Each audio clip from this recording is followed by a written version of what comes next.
Hello, everybody. Thank you for joining us this evening. We are the Newcastle United Supporters Trust doing a live event with Ian Mearns MP. Thank you, Ian, very much for giving up your time on such short notice. I'm also joined tonight by Greg Tomlinson, Chair of the Trust, and Thomas Concannon, Co-Chair of the Trust. We hastily put this together because of the news that came out late Sunday night and was developed on yesterday, that six of the clubs in the Premier League had got together and organised themselves into a European Super League. Although I'm not sure even if it is European. I think that it's just the Super League, and which potentially opens the door, keeps the door open for people outside of the continent.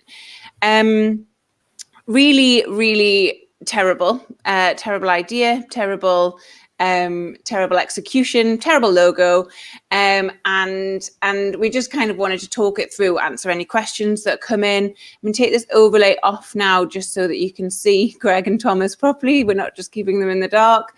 But please do pop your comments there if you're watching on Facebook in the comment thingy, and then on YouTube also same situation. But I'm keeping an eye on my phone because this story is developing, and I don't know if those watching have seen, but apparently Chelsea are already preparing documents to request withdrawal from the Super League, which is just crazy because it was started on Sunday. Ian, what was your take on it? Was it a surprise to you on Sunday evening, and how did you feel about it initially? Well, frankly, I've stopped being surprised about this sort of story. It's not that long ago, remember, since we had Operation Big Picture being announced. And of course, there's been talks of European Super Leagues for about 30 years, to say the least. The G14 group of clubs have been going to organise a Super League. But if you look at the G14 clubs from sort of 25, 30 years ago, some of those clubs that were there then probably aren't there now, and a lot of other clubs have come in which probably weren't there then, like the likes of Man City, for instance. And Tottenham Hotspur, I don't think they've won a domestic league championship for about 60 years. So from that perspective, it's how do they classify themselves as the big six? Is it the size of the stadium, the amount of revenue that they generate? They are a self-elected group, and I'm afraid to say I'm not surprised by it. I wasn't surprised by it. I've been expecting some sort of move of this nature, and really, particularly since American ownership of Premier League clubs has come in, I think it's been a disaster waiting to happen, because it's quite clear that the American owners, particularly with their NFL or baseball experience, don't like the concept of relegation, and they just like the certainty of being able to have a particular number of clubs. The United States NFL was 28 clubs for donkey's years, and only admitted a number of clubs addition to that when it was quite clear that moving franchises from one city to another was no longer the only sustainable model in terms of selling their product.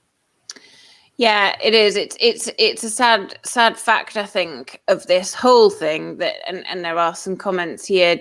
Dave Robson saying pure greed. It does feel very much that this is all about money. How do you say a Spurs or an Arsenal or one of the top six? It's just farcical to me. We've had a question from Thomas Power, which I'll ask of Greg and Thomas as trust reps. Thomas says, can you confirm if there has been any communication with the club on this? And Ian, as well, if you have any insight, you can absolutely chime in. And if there is any announcement expected, as unusual as that would be. The club did put out a TikTok. I don't know if people saw that, but they put out one small TikTok video of Matt Ritchie kicking a corner flag and the corner flag being labelled as the European Super League. Something like that. There hasn't been any more official statement as far as I know. Greg or Thomas, can you opine on that? I spoke with the club as soon as this started breaking, and they've said that they're, private, they're against it. I guess we'll wait and see if they actually do come out. Let's not forget their status the club is in terms of their current battle with the Premier League. They're currently taking arbitration, aren't they? So they might be keeping their powder dry in general, but I think everybody's been against it, and it's been an overwhelming reaction there. Yeah, absolutely. Let's have a look at some questions that have come in.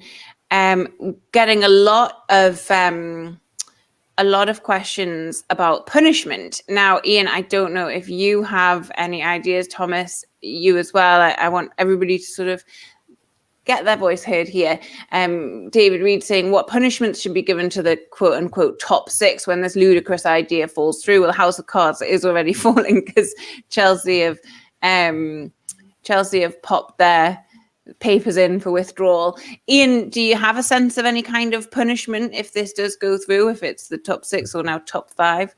Well, I'm afraid to say that if the rest of the Premier League allow this to go through and then allow them to continue in the competition, which is the Premier League, that will be them as the top six getting their cake and eating it, as it were, because it's quite clear that the business model that they're pursuing here depends on a significant amount of money, and we've been told a golden hello of £300 million plus for joining this venture, and then a guaranteed income on a seasonal basis just for playing midweek games. But of course, the business model of these Premier League clubs, in terms of where the American owners in particular see this going, is that they would still want the revenue from the Premier League fixtures at the weekend. And of course, the other 14 Premier League clubs would just have to roll over and facilitate that by not having midweek fixtures.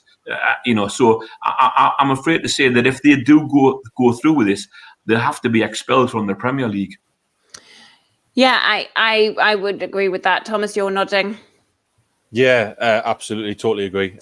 It's really harsh when you work with, and I know a lot of fans of these clubs, and they're the ones again that are going to be the ones really punished. But unfortunately, there is no alternative that I can see personally that is suitable for to punish them. So, points deductions do nothing because they're going to qualify anyway.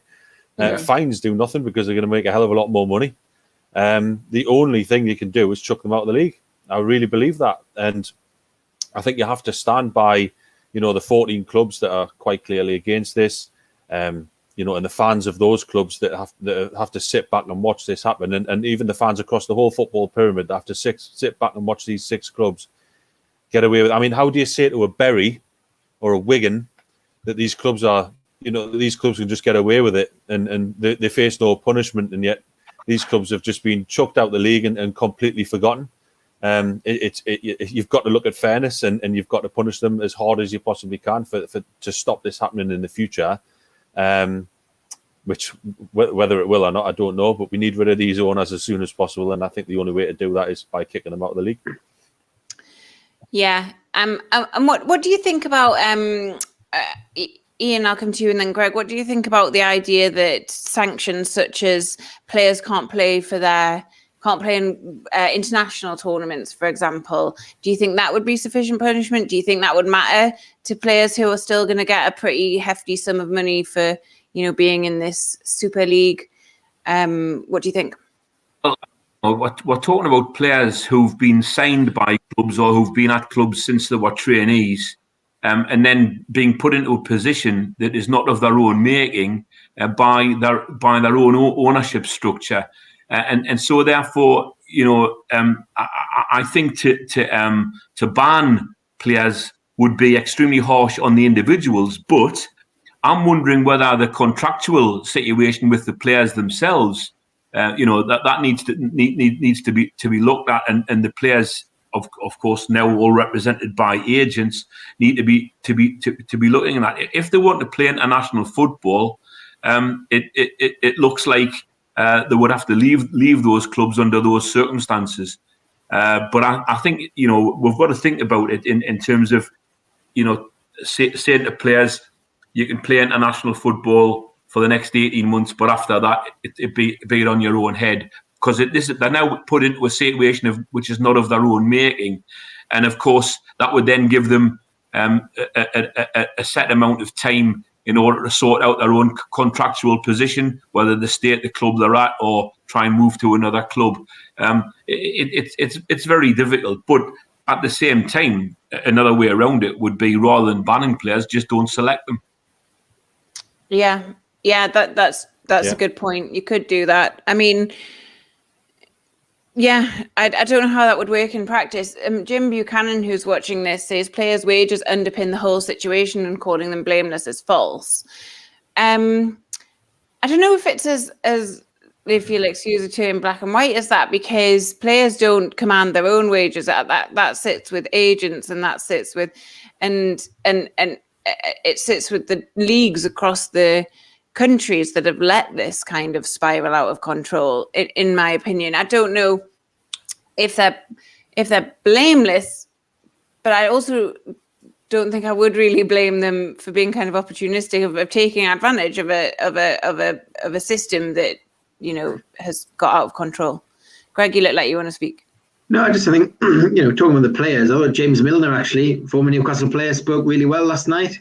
Mm-hmm. When in the end he was clearly trying to go with all of his media training and everything the press department had told him, but he couldn't. And he just said, look, as a football player, I'm against it. It's as simple as that.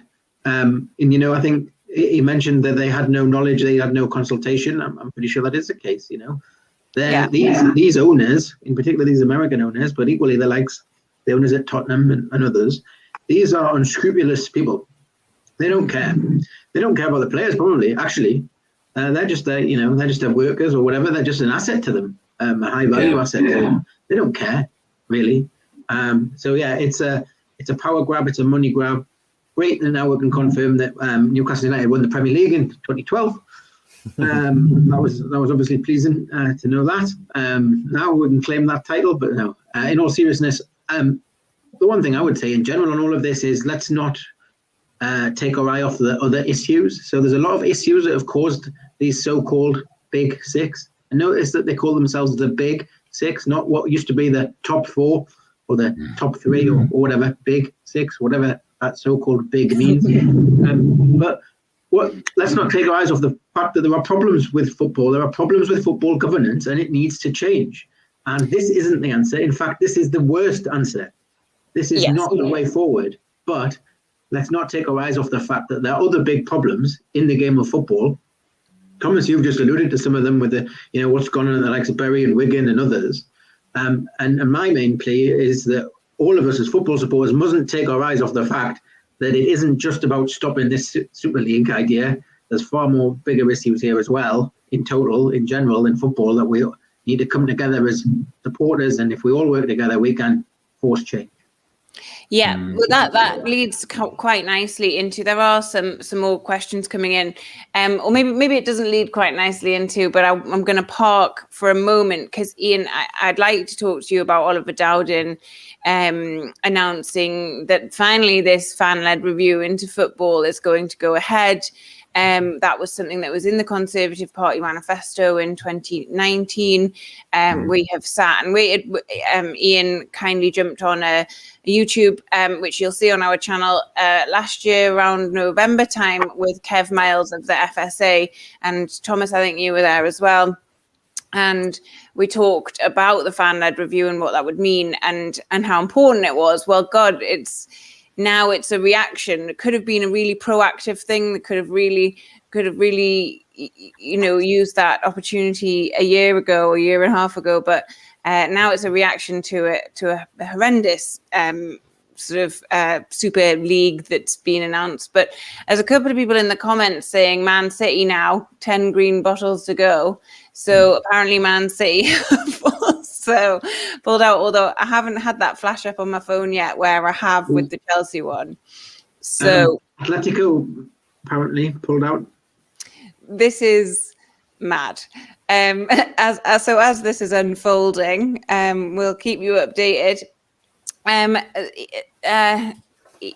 Ian, I think. Albright. Well, yeah, I mean, the thing is, as chair of the all-party group for football supporters, I wrote to the Prime Minister, I think in November, asking him where was the fan-led review that was promised in the manifesto, and I got a response to that letter, not from the Prime Minister, but from the Sports Minister, who's like sort of 2 tiers down. It wasn't even Oliver Dowden himself, the Secretary of State for DCMS. It was Nigel Huddleston, who wrote to me in a letter dated the 14th of January, but I didn't actually receive, I don't think, until the 2nd of February. In which basically said, yes, they were very much committed to it, but they had no timescale, blah, blah, blah. And of course, when we actually spoke to them, they said it wasn't imminent. So, and I said, well, could it be in the Queen's speech later in the year? We have no plans for that at the moment. So it's quite clear that what's actually happened in the last sort of 48, 72 hours has precipitated some urgent action from the government in terms of bringing forward this fan-led review. The one thing which strikes me as a little odd, given that it's a fan-led review, is that it's going to be chaired by a Conservative MP. Now, I like Tracy Crouch. I think she's a nice lady for a Conservative, albeit, but she is a nice lady. I think her heart is in the right place on an issue such as this. But I can't see how a review chaired by Tracy Crouch, who might well actually end up later in the summer being the Sports Minister herself, I don't see how that's fan-led from that perspective. And I think a fan-led review would be led by fans. Now, of course, we know that Tracy is actually a football fan, but just by the very fact that she herself is a football fan doesn't really make it a fan-led review. It should be led by people who are elected from the fans' constituent supporter groups around the country. I think that would be the way to do it. Now, yesterday, we put down an early day motion calling for a fan-led review, and that was at 2:00 in the afternoon. And at sort of 4:45, Oliver Dowden announced a fan-led review. So I wouldn't call that a minor success, or was it a coincidence? Who knows? But at the same time, you take these things as you can. But the thing is, I think what we need to do now, from the perspective of those of us who are interested in this issue in Parliament, is to make it quite clear what we want to see in terms of the terms of reference, the remit for this review, so that it isn't being lost and doesn't allow the ownership structure of the clubs to take it over somewhere down the line. Yeah, absolutely. And, it's nice that this Tracy is a football fan, but she hasn't been appointed to that role because she's a football fan, has she? And that's the crux of it, isn't it? Out of a fan-led review, what would be?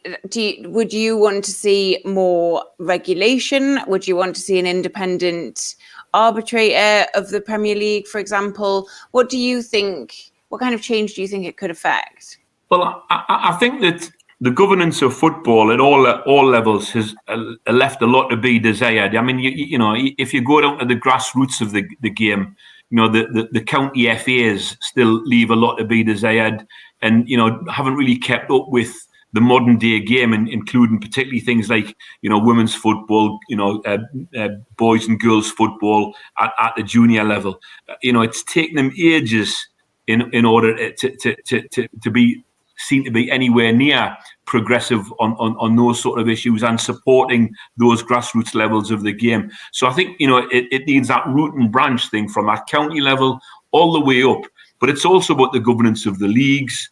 The governance of the leagues looks very sort of male, pale, and stale, as it were. And that this is me as a 63 and sort of 63, 64 tomorrow, by the way, 64 tomorrow, white bloke saying this, but so it does need to be a root and branch review of governance of the game at that level, the structural level, the FAs, the leagues, but it also needs to look at what can be done in terms of sort of democratizing the clubs, because what this has shown, this issue of the Big Six has shown, is that these institutions which are settled in cities and towns around the country which have been there and which fans of those clubs have been historically, culturally and emotionally invested in, some people for decades like me, that you can't just uproot them or take them out of the leagues that they're in, and therefore it does need root and branch overview. And, it's interesting, I think, that someone like Boris Johnson, an absolute free marketeer, didn't rule out looking at a sort of German-style model where the fans have the golden share in terms of the management of the clubs. And of course, it was interesting that the German clubs hadn't joined the European Super League. And I think the likes of Borussia Dortmund, Bayern Munich, etc., would be ideal candidates for that. But their fan-led ownership structure has prevented them from doing so. Yeah, and that's it. Yes, go ahead, please. Sorry, I was just going to ask Ian. You look at the German model, and it's difficult to see how easy would it be to get to that sort of stage where it's a 50+1 model in England. Because it seems that the German model was obviously, it used to be 100% and it's gone down to 51%. It's not like they've gone up to that. So how easy would something like that to be to implement in this country? Well, if you look at the 6 clubs who've just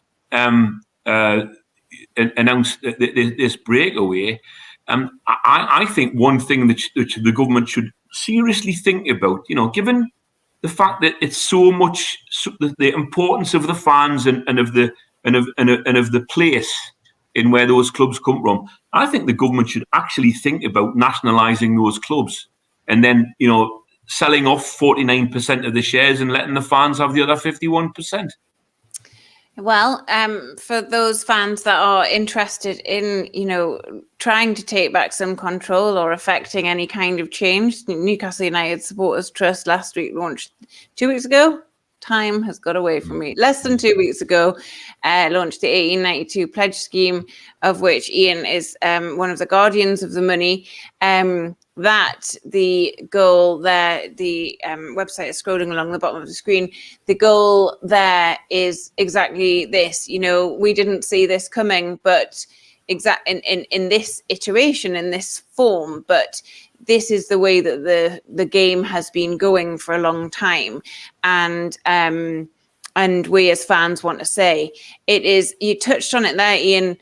Really good word, which is emotion, because football is really emotional for so many people, and for these sort of owners and stakeholders in these clubs. It's the money game, and it doesn't matter. Chelsea could be picked up and put in the northwest somewhere for all they care, as long as it's making money. It is emotional to people, and it means something, and owners should engage with fans and should engage with the community around them, and that's what we want as a trust.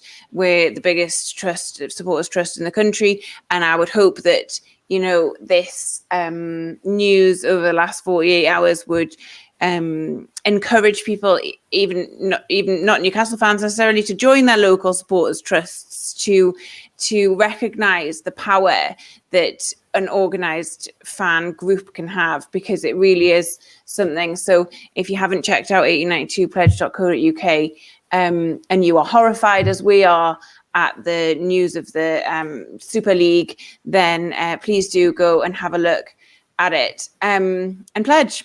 Why not? If you have any questions about it, get in touch. We are happy to answer questions. It's your money. It's a big thing. We don't take any of that lightly. We'll happily answer questions about it. Greg, I wanted to ask you today. You were doing something. You were speaking to Keir Starmer today. Do you want to talk a little bit about that? Yeah, I can do. So I joined a Zoom call with Keir Starmer and some of the Shadow team there from Shadow DCMS team about, mainly about this European Super League. And there's some really interesting points I brought up. Then I guess what I said before around the need to not take our eyes off football governance as a whole when talking about this. It's not just about the European Super League, particularly with the fan-led review now being poured in.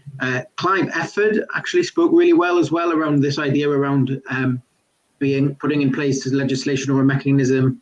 He's worked on in the past an idea around being there to effectively allow supporters to buy a share when a club is sold, as well. And I brought up the 1892 pledge scheme as well. And I think, for me, one of the things that left me thinking a bit actually after that meeting, and maybe a question for you, Ian, as a parliamentarian who knows these things more than me, is how do we all work together to make sure that this fan-led review doesn't become an absolute sham, take 2 years and deliver absolutely nothing?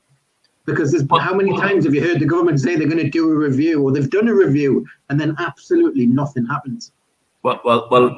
The thing is, it seems to me that they've been pushed into it. Now, let's just hope that if this Super League proposal does hit stony ground in the next sort of week or so, or even within the next sort of few days, the government then don't kind of recant or step back from the fan-led review, which they were committed to. Because when a Secretary of State says something at the dispatch box, that's meant to be kind of like gospel. That you're making a real commitment there.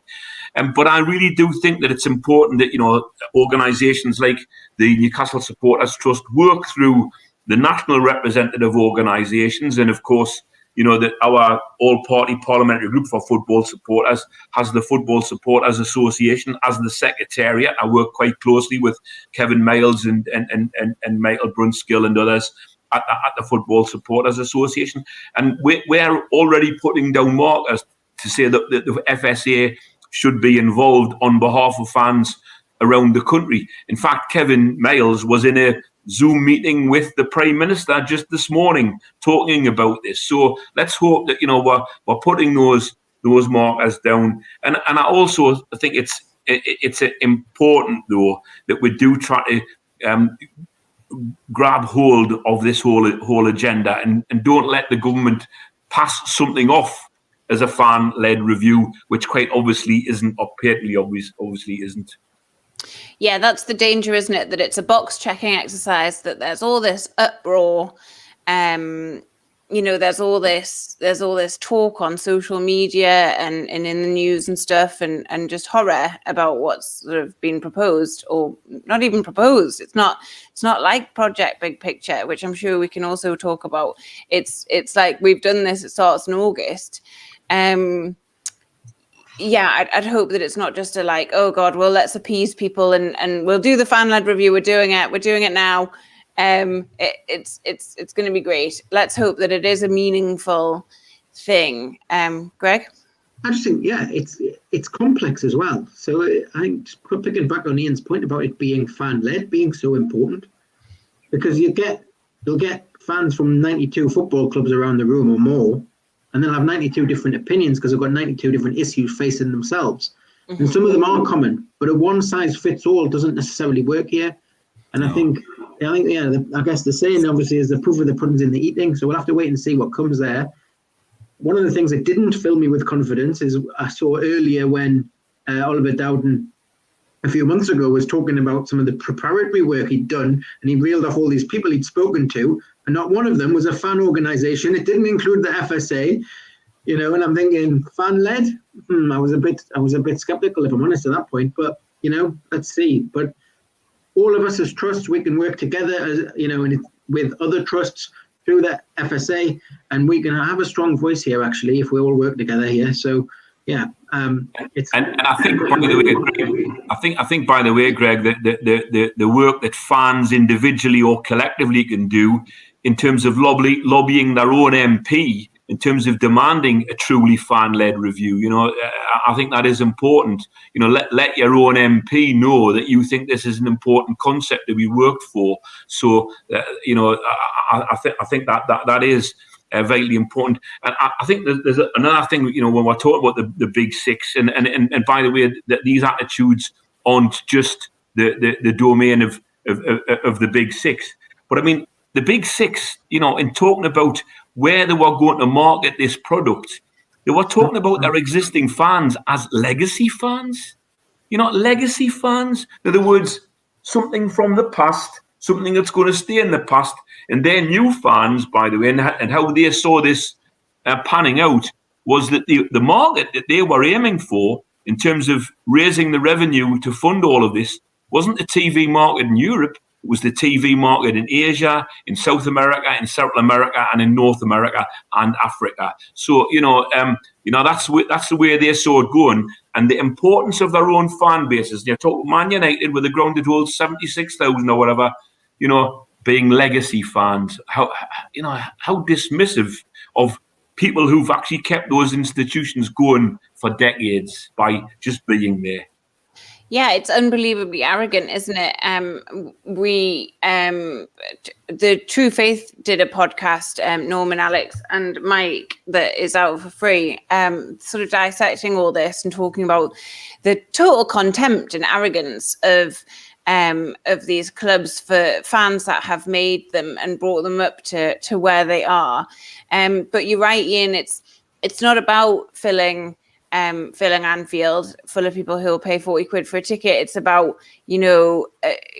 doing these big showy games in Asia or in the Pacific where people are going to pay like 5 times that amount for a ticket. And that's not what this is about. And it's not what our game's about. And it totally betrays, as you said, that like grassroots sort of side of things. Thomas, you looked furious when Ian said legacy fans there. Obviously, you're very involved with the FSA yourself. And do you think arrogance is a good way to sum up how they've sort of treated people? Yeah, absolutely. It's disgusting, really. These people that have dedicated their lives, sacrificed a lot, and for it just to be just palmed off as nothing, and aiming for this new generation of football fans that they call them, it's absolutely disgusting. It's really sad to think that like my dad, who got us into the football, and he's passed away now, but it's to think of it as the work that he, the support that he put into Newcastle, getting me into it, and I think that was nothing, for it all to be just given away and sold off on continents that don't even care about my local community and don't even care about my local football club. It's really heartbreaking. It's not nice to see at all. And I think one of the biggest things that I take from this is a little bit of anger, actually, when I'm watching all these teams pulling out now. I'm thinking, you're just trying to get out of it before the punishment comes. And I really still hope that this punishment comes. And talking about the fan-led review, I still think a lot of the organisations like the Premier League, UEFA, FIFA, even the clubs, Sky, BT, they've all played a part in it leading to this stage. Let's not forget that the Premier League wanted a 39th game, and that would have been played abroad. UEFA's reforms of the Champions League aren't exactly great. It's going to be more football, more expense for the football fan. FIFA are having a World Cup in Qatar that was bought. The Premier League clubs don't communicate with their fans. Sky send us down to the arse end of nowhere in the country on a Monday night, God knows how many times a season, and nothing's ever done about that. Even though how many times we complain about the extra finances on the football fan that goes, and it's annoying to see that they're all trying to link together and play on the supporters' mind. And isn't this huge for the supporters? The supporters need to stand up. We stand with the supporters. They need to communicate with supporters. And where's all this been? It all needs a refresh. It all needs to be worked on, because it's just gone too far. And this is the stage that it's got to. And it's infuriating. It really is. But this can be the catalyst, and this can be the moment. Hopefully, the football fans realise that we, as a collective, with lots of us, have more power than we think. So much. That's the whole idea behind the pledge scheme. It's about us taking action because we had enough to try and do something. Because let's try. And it's about together. If all Newcastle fans put in a little bit together, we can have a real say here. So it's the same thing. Let's not actually forget and lose this moment, actually, and understand that collectively we can have power and influence. And absolutely, I think you have to remember that the owners of football clubs and these key stakeholders of this sort of the Premier League, let's say, but also further down the leagues, have a vested interest in making supporters feel small. They have a vested interest in keeping supporters in their box. we have so much more power as a collective group than we think we do. And it is time to kind of seize that power. And I'm sounding a little bit revolutionary here, but it's true. There's so much more there, but we're constantly going to be told it's pie in the sky. We're constantly going to be told it's completely not doable. What's 1% going to do, for example, of using the pledge scheme? Well, 1% is the absolute minimum we're aiming for here. We as a global fan base can do so much more than that. Like, and this it's a long-term scheme. Fans of other clubs, they have so much more power. You see the Liverpool flags have pulled the flags out from the COP. They're not going to be there on Saturday. They've taken them out in protest of this. That's massive. Like, things like that matter to a football club because they give it its sort of credibility and its credence. And I think we all can sort of use this. Ian, do you think that this could be a real catalyst for positive change? Then do you think, it's really depressing and the whole thing kind of needs an overhaul, as you've said, that root and branch thing, but do you feel positive about it? Do you get a sense that that this could be the beginning of something good? Well, it could, but the thing is, you see, I think the last thing that we need to do as fans is to allow ourselves to be fobbed off with promises. We've got an opportunity here, and we need to put our foot on the gas, as it were, and keep this going. So don't let it be put onto the back burner at any stage. And I think one of the dangers of the review, the fan-led review, is that we need to make sure that the remit and the terms of reference of that review are correct. But we also need to make sure that the timescale within which the review is conducted is correct as well, so this doesn't go on and on and on, and then come back with kind of meaningless proposals. So that is vitally important. And by the way, Greg and Thomas, I couldn't agree more with you. UEFA, the proposals they've got for the remodeled Champions League were the very thing that the big clubs, the so-called big clubs, were asking for. And then the rich owners looked at those proposals and thought, nah, as much as they've given us, they want even more. And they were the proposals that the big clubs wanted. And let's not forget, by the way, that the concept of super leagues internationally, FIFA have been supporting that. FIFA have actually supported the introduction of an African Super League. Infantino has done that. And by the way, the mealy-mouthed response of FIFA to this yesterday initially, I think, spoke volumes. So we've got to be wary of those in charge of those higher echelons of the game, both at the European and at the international FIFA level as well, because it seems to me that they're more interested in generating cash for football as an entity, and they don't mind where that cash ends up, whether it ends up in players' pockets or in dividends for very, very big owners. Yeah, it's a sad fact, isn't it? Sad truth. Okay, it's just broken that Man City have definitely left it as well. God, I can't. We should probably just stay live for the next few hours. It'll all be over. Well, this House of Cards it's my favorite phrase tonight. I love it. It's so appropriate. It's a house of cards built on shifting sands, Charlotte. That's what it is. There we go. And the sands have shifted, and it's all going. It's all seemingly like over before it really got started. But the bigger conversation and the conversation that we're having today is so important. And the reason that this has failed, or that clubs are pulling out, is because fans don't want it. And that's the key message here. I think that we all need to underpin all of our thinking. And sometimes it's tiring and sometimes it's exhausting to continue. As Ian said, keep making sure that these parameters of the fan-led review are the right ones. Make sure that there's a good timeline on it. that is tiring. It's exhausting to remain engaged in that way. But look at what we've done as a fan base, not just Newcastle United. This is, football fans have kiboshed this ridiculous Super League within 2 days. That's pretty impressive. Now, a lot of people are saying it may have failed, but they still deserve punishment. Ian, do you think that there still should be sanctions on this sort of mutinous six?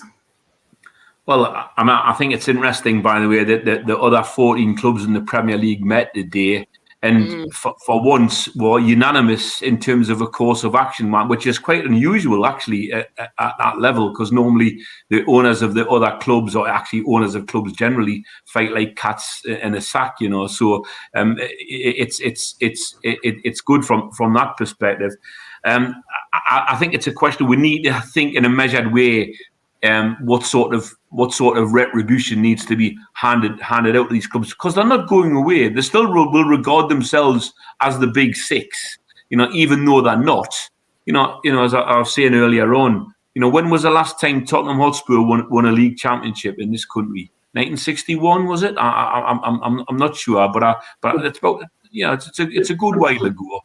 Put it this way: we've got double the amount of league titles they have. Aye.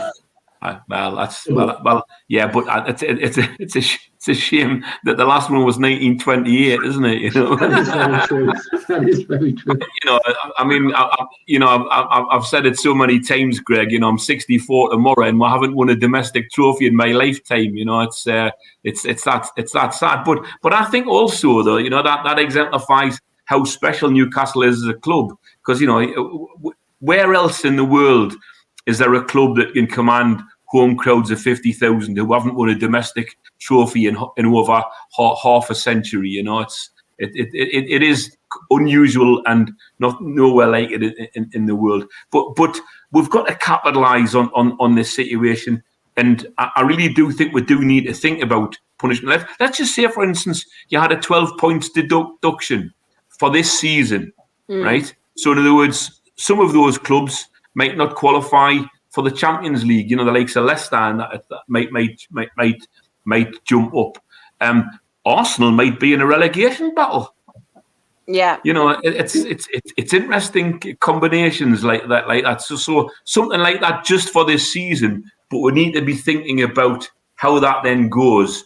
And I think there's got to be something built into the fabric of the leagues whereby any club which is taking this sort of unilateral action is automatically expelled from the league. It just becomes a rule that any unilateral action which is not agreed by the whole of the league automatically leads to expulsion, so that they can't do it again into the future. I think if you look at the proportionality of some of the punishments handed out, certainly lower down English footballers, but the proportionality of some of the consequences of some of those punishments handed out that we've seen, that has driven clubs almost to the brink, or if not beyond. I think there has to be some in here. You have to discourage this, behaviour of them just going off like this. Well, Greg, there's been numerous occasions where boards which have taken over football clubs which have been in financial trouble have then had relegations or deductions because of the sins of the predecessor board. And that's totally ridiculous. Look, that happened to Gateshead. Yeah. It's just utterly ridiculous that the fans pull together a consortium to take over the club, and then because of the sins of the previous crooks, and I'll call them that, were relegated. Outrageous, and it just seems to me that where is the incentive for fans or for good-willing people to take over clubs in those sort of situations if they're then going to be punished for doing so? And it is plainly ridiculous, that those sort of things happen. So therefore, if those sort of punishments are handed out in the lower leagues, that what happened to Bury, relegation might not be beyond the pale here. Having said that, there was some question over the weekend when this broke on Sunday night and on Monday morning. If these clubs were expelled by the Premier League, would the English Football League accept them? So they could play in a European Super League and be a club that would play also in the Championship. I mean, how bizarre is that? The whole thing is bizarre. One of the other things that came out today I wasn't aware of is that they were actually proposing a women's Super League as well.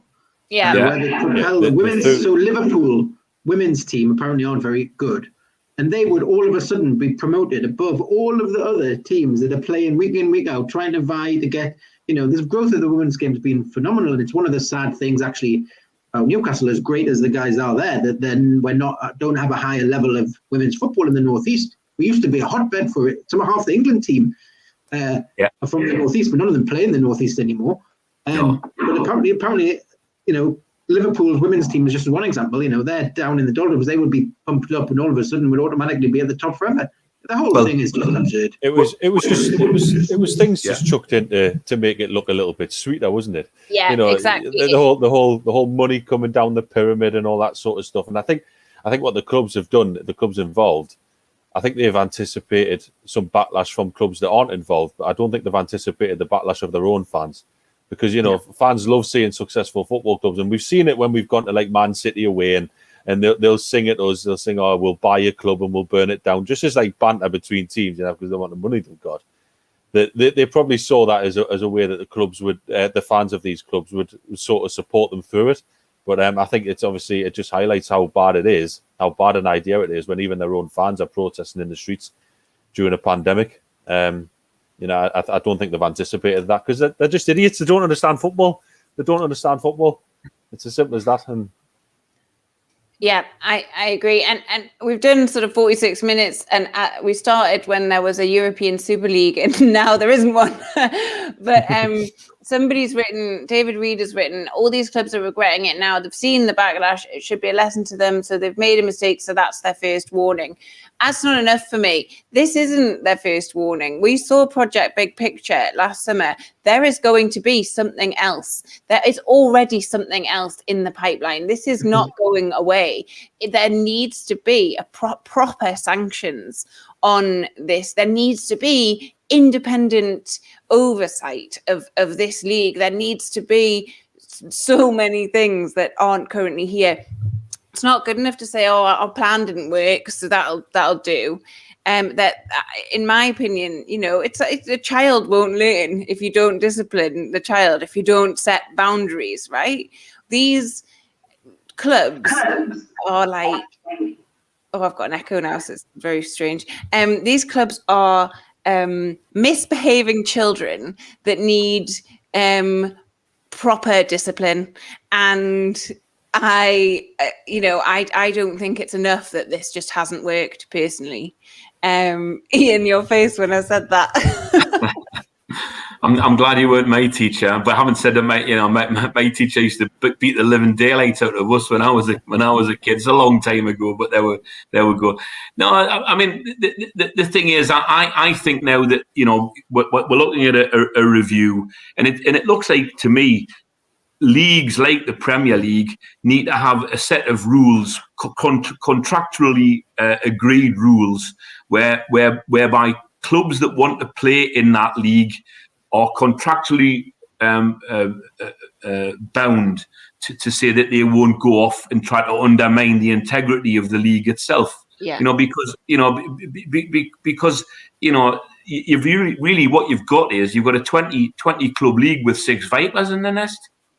It's bad enough having 1 Viper in the nest, but when you've got 6 Vipers in the nest, and they are financially very powerful Vipers, this is something which is not going away, Charlotte. And the reason it's not going to go away is because you've got particularly the American business people who are used to getting their own way in this sort of context, and so it won't go away entirely because of that. And as far as I know, the 3 clubs which have been pushing this have been AC Milan, Liverpool, and Man United, all with American owners.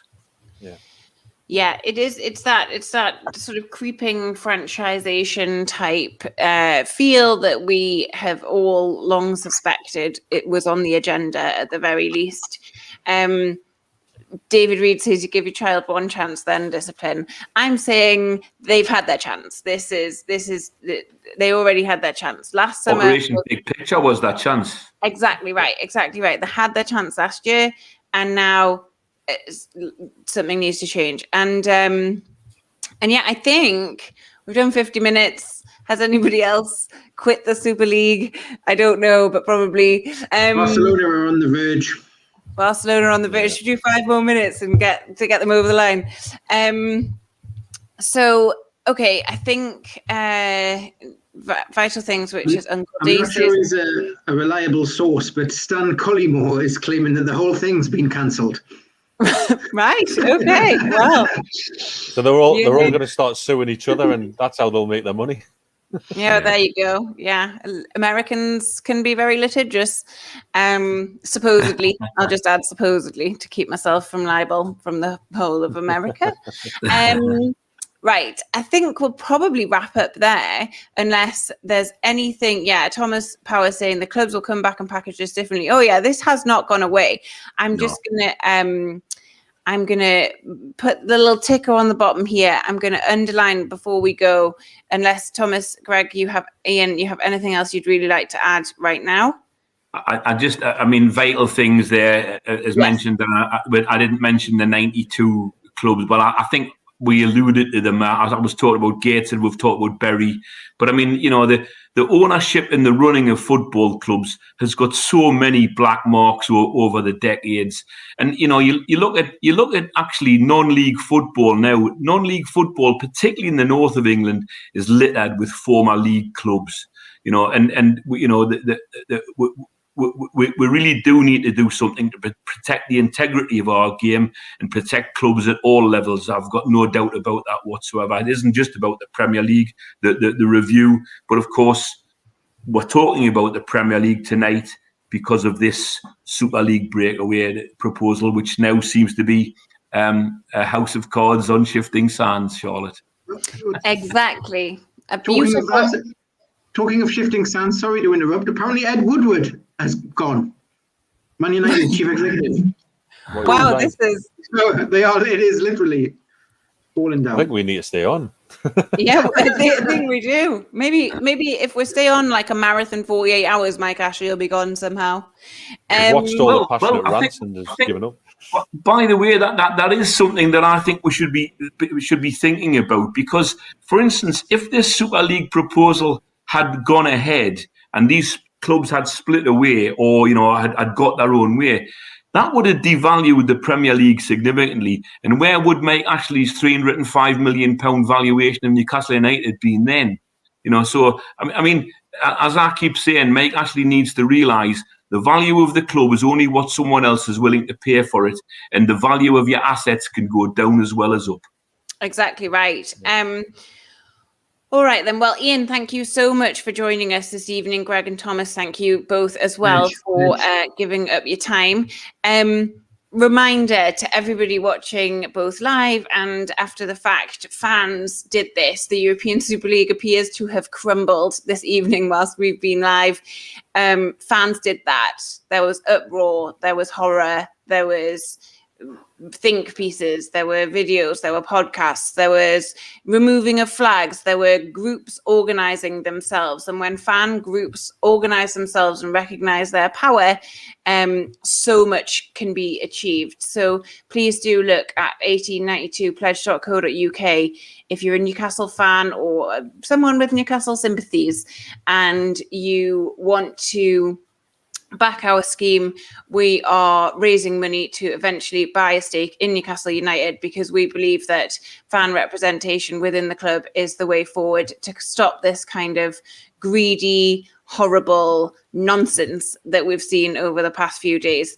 That's 1892pledge.co.uk. Thank you everybody for watching, giving up your Tuesday night to sit with us and talk about this madness. Take care and stay safe.